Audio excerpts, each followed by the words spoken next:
Argentina, tá? Então onde tem ouro, tinha os bandidos da época, que eram os famosos piratas, né? E aqui eles estiveram.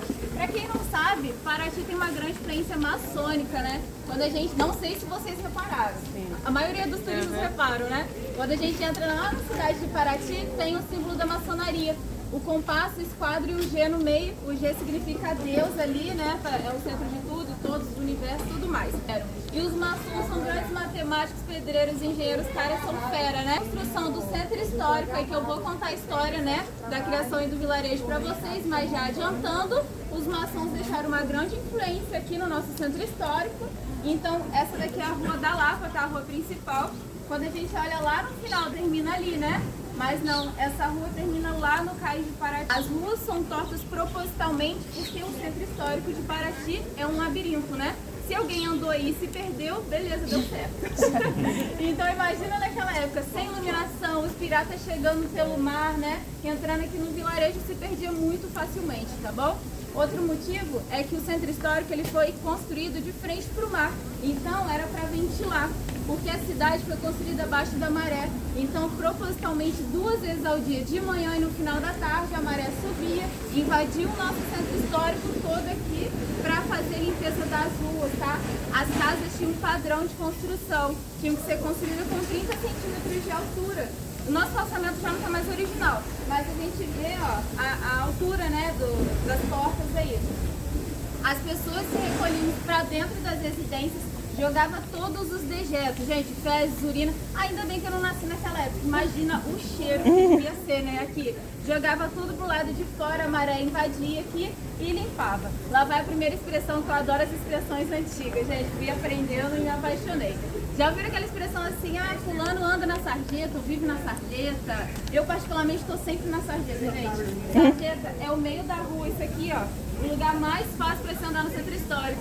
Era onde eles colocavam os escravos para andar em fila indiana, tá? Então eles colocavam os escravos aqui, a expressão fulano tá andando na, né? E é o meio da rua do centro histórico. O nosso calçamento é o famoso calçamento pé de moleque, tá? Os escravos pegavam essas pedras ásperas, aqui a gente vai ver que são 2 tipos de pedra aqui, essa lisa e a áspera, tá? As ásperas foram tiradas dos fundos, então eles colocavam aqui, vinham os filhos dos escravos e ficavam com essa pedra. Por esse motivo é chamado de calçamento pé de moleque. E ainda tem gente que vem e fala assim, ah, tinha que asfaltar o centro histórico de Paraty, né? Mas completamente a parte triste, a história do Brasil, né, em geral, né? As nossas telhas são as famosas telhas feitas nas coxas, porque foram moldadas nas coxas das escravas, tá bom, pessoal? Pra quem não sabe, a nossa cidade é tomada pelo IFAM. Ao longo do City Tour, se alguém se apaixonar por algum sobrado aqui e quiser comprar, fala com a guia aqui primeiro para eu ganhar uma comissão, porque o valor de um sobrado aqui, gente, surreal. O mais barato que eu achei foi 5 milhões, um sobrado bem pequenininho. Na Rua do Fogo tem um de apenas 146 milhões, tá bom? Imagina eu ganhando uma comissão dessa. Vamos lá? Vamos andar aqui, ó. Essa hoje tá fácil para achar sombra, gente. Uma coisa rara, né? Ah, vi sim,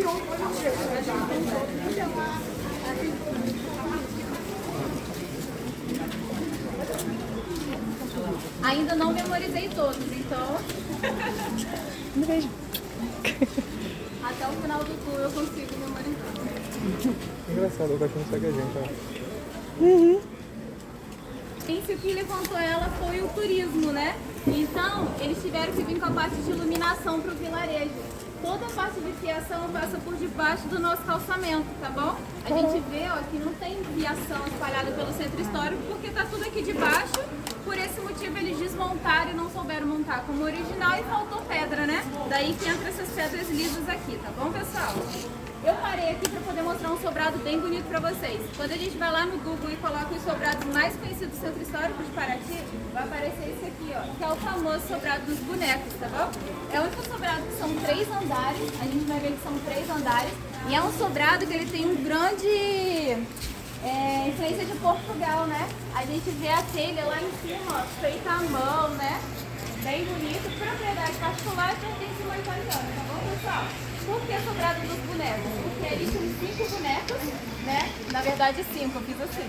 São 5 bonecos de porcelanato. E porcelanato naquela... É porcelanato? Porcelana. Porcelanato é outra coisa. porcelana, né? E naquela época porcelana eles tinham um valor bem mais alto, né?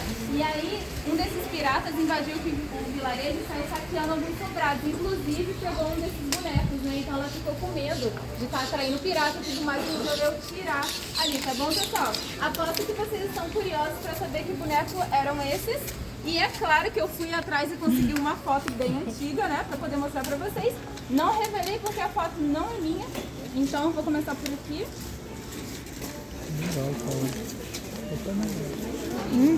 Grande, né?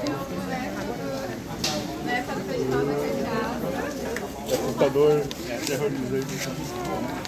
Vamos comentar, esperar a galera chegar.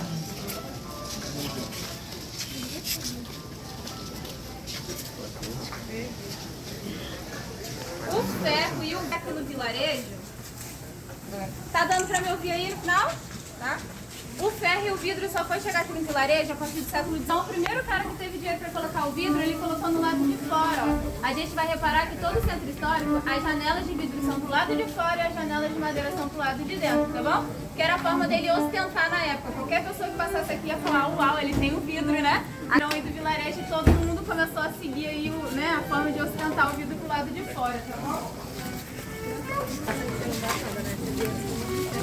Agora a gente já começa a ver as fachadas, né, da maçonaria, começando por esse sobrado aqui, ó.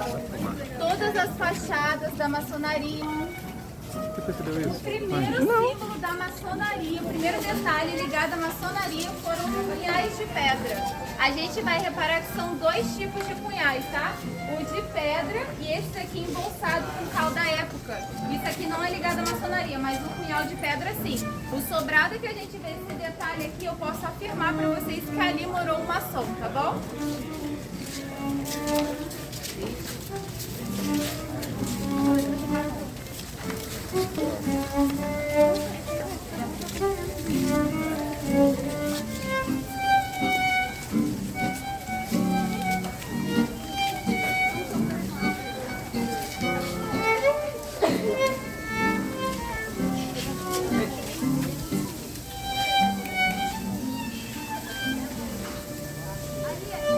Pausa pra todo mundo filmar.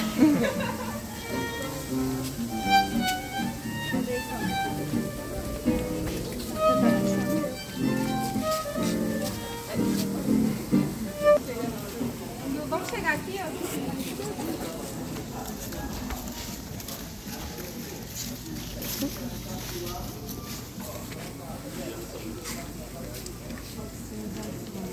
Pessoal, naquela época tinha a questão da diferença de classes sociais, né? Então tinha igreja somente das mulheres, dos burgueses, dos escravos, pardos, escravos e libertos, né?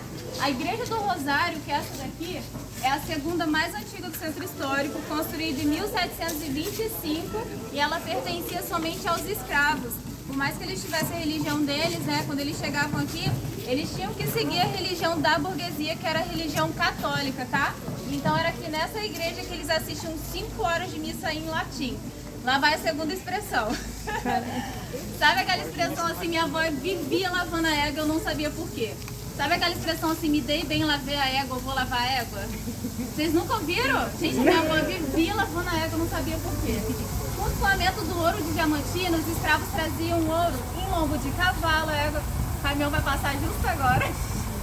E aí, chegando lá, eles pegavam os rexilhos de ouro, colocavam no cabelo, debaixo da unha e na crina da égua. Chegando aqui, lavava a cabeça, as mãos e sempre pegava a égua para lavar longe dos burgueses. Lavando, saía uma grande quantidade de ouro, fazia uma massa e montava todo o altar da igreja deles, tá bom? Daí que vem a expressão, me dei bem, lavei a égua. Aí vai durar. Foi só pra... A igreja está fechada, mas normalmente fica aberta. À noite, se vocês estiverem andando por aqui e ver que a igreja está aberta, super indico entrar para poder conhecer, porque ela é a coisa mais linda por dentro, tá bom? E tem 2 detalhes que eu vou comentar com vocês que vocês vão lembrar. A cidade é tombada pelo IFAM, então toda a igreja tem uma segunda porta que é o paravento. Essa verde vai estar aberta e vai ter uma porta branca de frente, tá bom? Nesse paravento tem um trabalho de raspagem do IFAM, onde ele raspou até chegar na cor original da nossa igreja. Então isso aqui que a gente está vendo é o mais original da época, tá? ela já foi azul, já foi de várias cores aí. Outro detalhe é que a cidade tem uma grande influência maçônica, então quando a gente entra na igreja, na metade da igreja, se a gente olha para cima, tem um lustre. No lustre vai ter um abacaxi de cabeça para baixo, que é da maçonaria, que simboliza prosperidade e boas-vindas, tá bom? Alguém ficou com alguma dúvida? Não? Então vamos seguir.